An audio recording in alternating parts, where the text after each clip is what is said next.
Fellow collectors of the multiverse, welcome back to the Red Cup Review. Today we're taking a look at the Mezco 112 Collective Nosferatu figure. This is one of their this is one of their summer exclusives. It came with this cool t-shirt. It's got like an art print kind of cell thing going on, and this awesome little tin. So, let's take a... What the...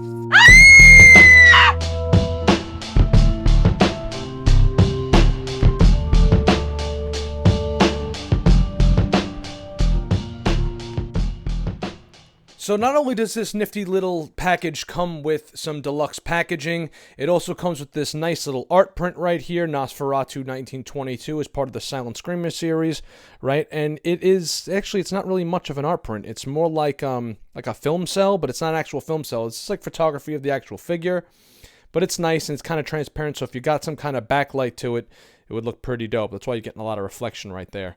Okay, comes with that. It comes with a nice little t-shirt, right? So apparently the Silent Screamer series 1, had Nosferatu, Maria from Metropolis. It looks like a Golem, Frankenstein. It had Renfield. So hopefully we'll be getting those figures too, I guess, depending on how well this sold. And I'm pretty sure it's sold out. There's a really nice t-shirt.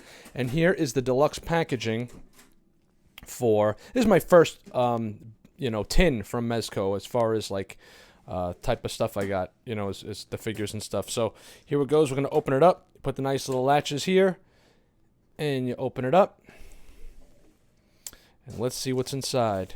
There he is. There's the figure right there, and obviously he comes packed in, and this is a pain in the ass to get back in the tin, so be really careful when you're trying to put it back in, right? And there's the coffin and everything else that comes with it. Let's get to the actual figure. Here's the Nosferatu figure, fresh out of the package. You see all the things he comes with, but you guys should have known that already.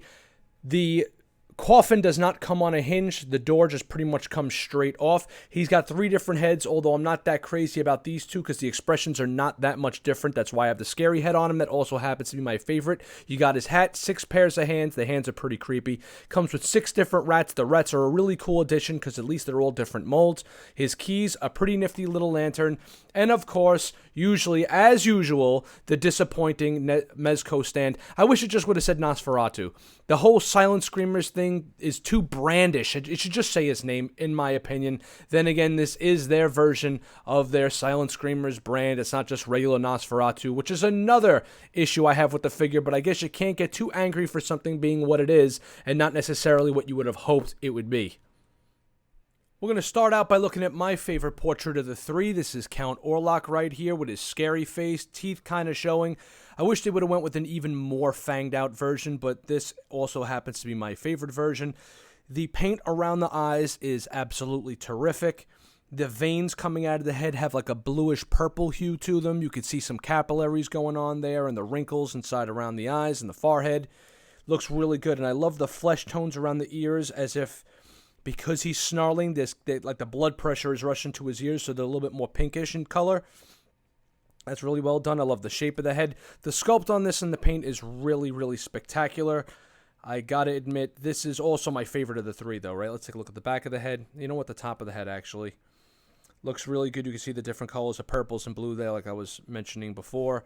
Even there's a little bit of, like, you see the pinkishness and the redishness around the ears because he's kind of fanging out. We're going to compare that to the other head sculpts in a second. Look at the different blend work around the cheekbones. Looks really good. This is actually freaking my boy out. He's like, we got to get rid of this figure. It's freaking me out.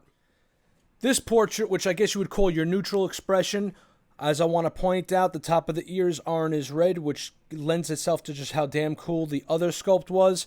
This is the same. This is what I call the same face that like old Italian men used to give in my neighborhood. I grew up in the Bronx. This is the same look that they would give you like when you knocked the ball into their yard, and the old Italian man would come out and go, oh, fuck out of my yard, right? Hate you damn kids, because they were never kids. All right. They all look like Nosferatu, at least to me when I was growing up as a kid. Anyways, here's the other head sculpt right here. This is kind of the intermediary between the last head and my personal favorite. Just take a look at the lines up under the mouth. Excellently well done. The paint on all 3 head sculpts is A+ work. We're going to be taking a look here at the body, the articulation, and the outfit, and then we're going to wrap it up with the accessories. I'm not going to do my overall pictures that I normally do at the end of the video because there's just way too many pictures out there of this thing already. I may do one or two. Okay, he only has 90 degrees in the single jointed elbow here, so that's kind of beat. He does have really good articulation in the abs, though. The ab crunch goes up and down really well. His head articulation doesn't necessarily go up too high. He looks down pretty good, though, and the expressiveness left to right is fine. He does have the double jointed knees, though, so those curl up, and you can have him cross his legs. You might even be able to do like a crisscross applesauce type thing with him, right? His little elf boots have not so much articulation back and forth, very little in the rocker, but they do go up and down pretty well, all right? You see that? So, and he splits out really far, too. Right, you have to worry about like ripping the outfit, so don't go any much further than that. I don't know why you would be doing splits, but there you have it. Now, as far as the outfit goes, it's a nice brown. It does have weathering. It does look like he was in the coffin, right? It's got like some lighter color browns around the sleeves, up in here on the lapels. On the back, there's a nice amount of variation. That's not just the light. That actually looks like that. So wherever you're seeing lighter color brown, up in here and under here, I don't know if the camera's really picking that up, but that is two different color browns there. At least that's what I'm seeing with my eyes. And on the legs, yes, around the knees, you can see the dirt marks and the weathering on the back of the legs too. So that's cool because he's in a coffin, so he shouldn't be totally clean. The issue I have with this figure overall is that Count Orlock, Nosferatu, when I think of him, I think of the movie version of Nosferatu. I don't think of this version. As a matter of fact, this is the first time I'm even seeing this version or even hearing about this Silent Screamer lines that Mezco used to have. Take a look at the bottom here, though. I kind of glossed over that. There's also weathering down at the bottom, and it's kind of ripped and tattered. So that works pretty well, too. But don't pull on this stuff. You don't want this to completely unravel. Just leave it the way it is. These are high-end collectibles, people. Anyways, even around the neck, that's pretty cool, right? You can see that. He's got like this little like neckerchief.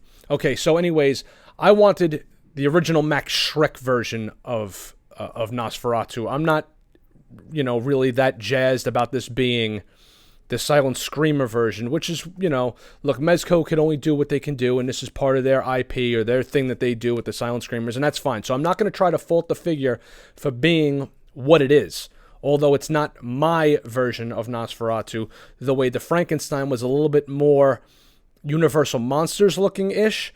This figure, although it looks great, it's not, it's not Max Schreck Nosferatu, so it gets a negative drop in my point there. Also, it's from a black and white movie, so I would have preferred it to have been in black and white. I know some people are enjoying the colors, and they really did do great work with the paint on the colors and stuff, but I would have preferred a black and white version just because when I think of Nosferatu, my brain thinks of the black and white movie. So this is kind of weird for me. It's cool. It's dope. People are comparing this to Popeye, saying it's the going to challenge it for the greatest Mezco of all time. I think that's a load of shit. While it's a great figure, I do not think it by any means is one of the greatest Mezcos of all time. Although it is really, really good when it comes to photography. So for you photographer people, it's nice. It's going to work out really well. So I hope you guys, are enjoying this figure.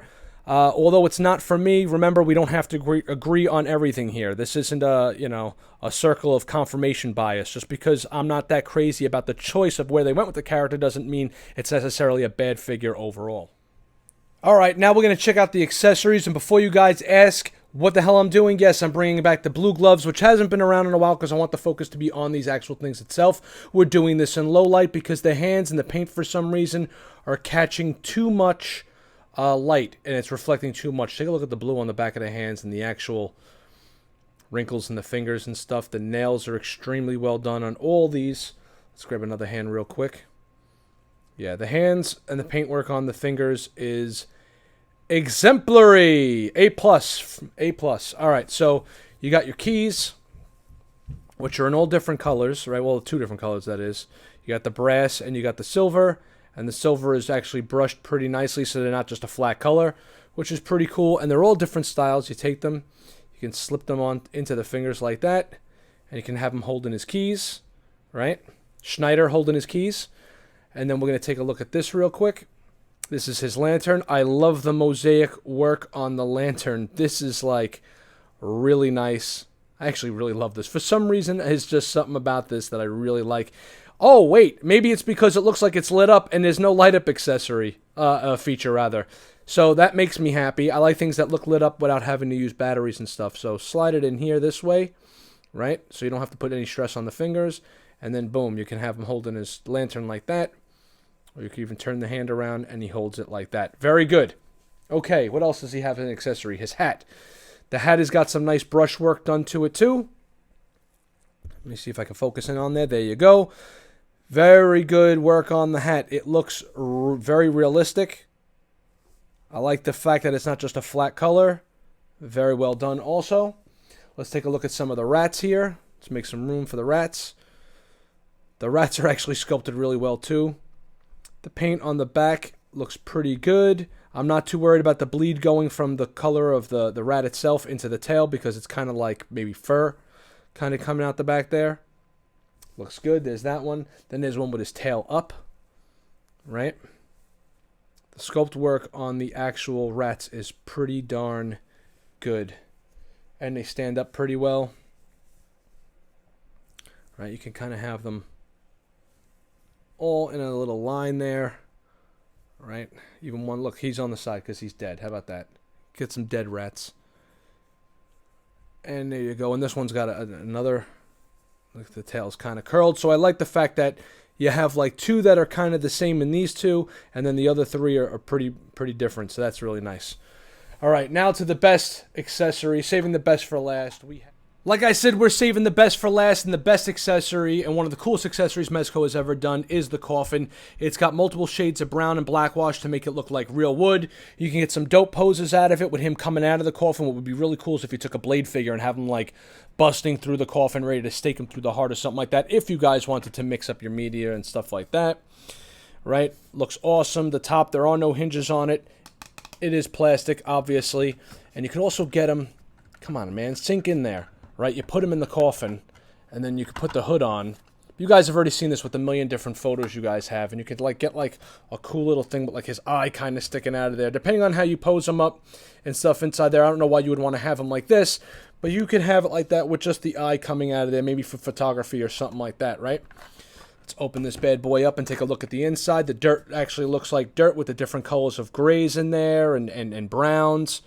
What am I talking about, grays? Just pretty much browns and dirt colored, and the rats are in there too. It's just really, really cool. I like it. I dig it. Take a look at the back. Obviously, very, very well done. Excellent stuff. This is A+ work right here. I wasn't going to do this, and then I figured what the hell would Red Cup review be without some photos at the end. Check it. For you horror lover guys, you're going to love him. I read a few forums saying he was the greatest Mezco ever, and that is a far cry from me. He doesn't fit in with my collection, so I'm a little bit jaded by those comments, but he's dynamite. Once I started posing him and putting him in these photos, he actually does look great, so you're going to love him. Try to get your hands on him, especially once again, if you're into this type of stuff. I hope you guys enjoyed this video. Thanks for watching, and we'll catch you on the next review.